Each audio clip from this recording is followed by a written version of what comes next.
Hindi natin kaya kung tayo lang. Anong pinuputok ko ng butsi mo, ha? Ang aga-aga ang ingay-ingay mo. Ano bang ina-emote mo, ha? Hindi mo ba kayo maghintay? Makakabo din tayo. Maghintay? Hanggang kailan? Yung nanay mo nga naghihintay na magiging anak natin eh. Ayaw mo ba nun? Pagganda natin, may mag-aalaga sa atin. Ayaw mo maranasan yun? Kasi palibasa, puro ka trabaho! Trabaho, trabaho!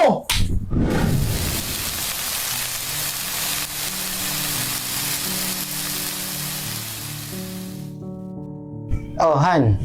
May naluto ka na ba? Kakain muna ako bago umalis eh. Tsaka mamaya baka gabihin na naman ako umuwi ha. Okay lang. Nagluluto pa lang ako.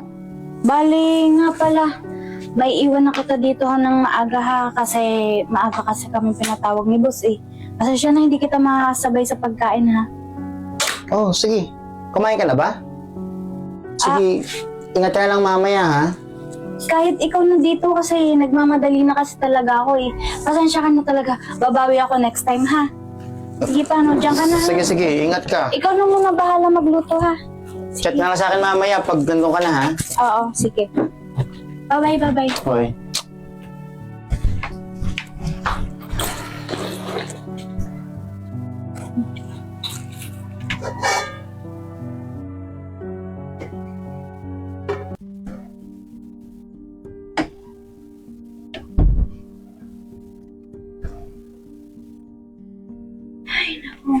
Ma, mga oras na't nagwawalis pa kayo. Kamusta po kayo dito sa bahay? Kumain na po ba kayo? Nga pala, si Kenneth po nasaan? Sa hindi pa po nakakauwi.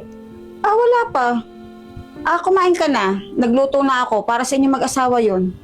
Kung ako ang tatanungin mo, okay na ako, kumain na ako. Pagkasain ko, kumain na kaagad ako para dire-diretso ako dito sa gawaing bahay. Alam mo na, matanda na. Ako ma, pasensya na kayo ha kung di namin kayo masabayan ni Kenneth.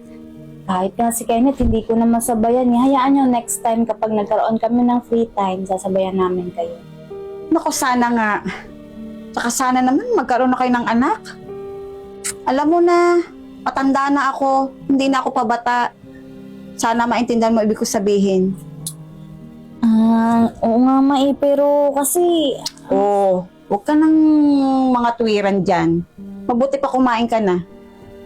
Sige na, lakad na. Sige ma, Para susunod na lang. makapamahinga ka na rin.